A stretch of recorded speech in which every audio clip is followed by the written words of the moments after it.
রাধা মাধবর ঘর আৰু এটি যুগমায়া। আমাৰ দ্বাপৰ যুগত শ্ৰীকৃষ্ণ যিমানখিনি লীলা কৰিছিলে,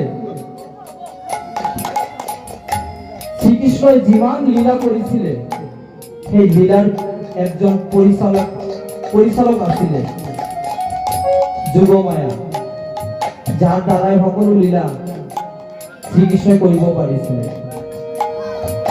তো সেই যুগমায়াৰ নামতে এটি ঘৰ সংস্থাপন কৰিব লাগে। তো আজি 7টা ঘৰ সংস্থাপন কৰা হ'ল।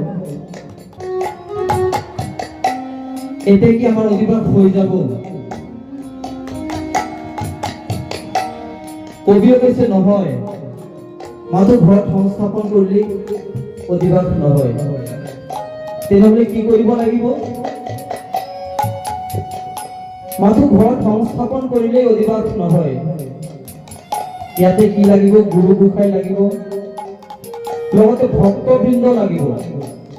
ভক্ত অবিহনে কেতিয়াও এটি ভগৱান শ্ৰীকৃষ্ণৰ লীলা অনুষ্ঠান কেতিয়াও সম্পন্ন নহয়। ভগৱানে কৈছে ভক্তই মেইন, ভক্ত য'ত নাই তাত নেকি শ্ৰীকৃষ্ণও নাই। সেয়েহে কবিয়ে কৈছে যে মাথো ঘৰ সংস্থাপন কৰিলেই নহ'ব, আমাৰ এই মঞ্চত গুৰু গোসাঁইৰ লগতে ভক্তবৃন্দও লাগিব। তো সেইকাৰণে আজি এই ধামত গুৰু গোসাঁই উপস্থিত আছে, লগতে ভক্তবৃন্দও উপস্থিত আছে। তো আজি এই শুভ অনুষ্ঠানত সকলোৰে মন আনন্দিত হৈ পৰিছে, কাৰণ আজি ভুৱন মংগল যি কীৰ্তন আমাৰ অহাকালিৰ পৰা আৰম্ভ হ'ব, অখণ্ড নাম, সেই কথা ভাবি সকলোৰ মনত কিন্তু আনন্দত উৎফুল্লিত হৈ আছে। গতিকে আজি সকলোৰে আনন্দিত মনে কি কৰিছে? জয় ৰে গোৰা শ্ৰী সচিনন্দন,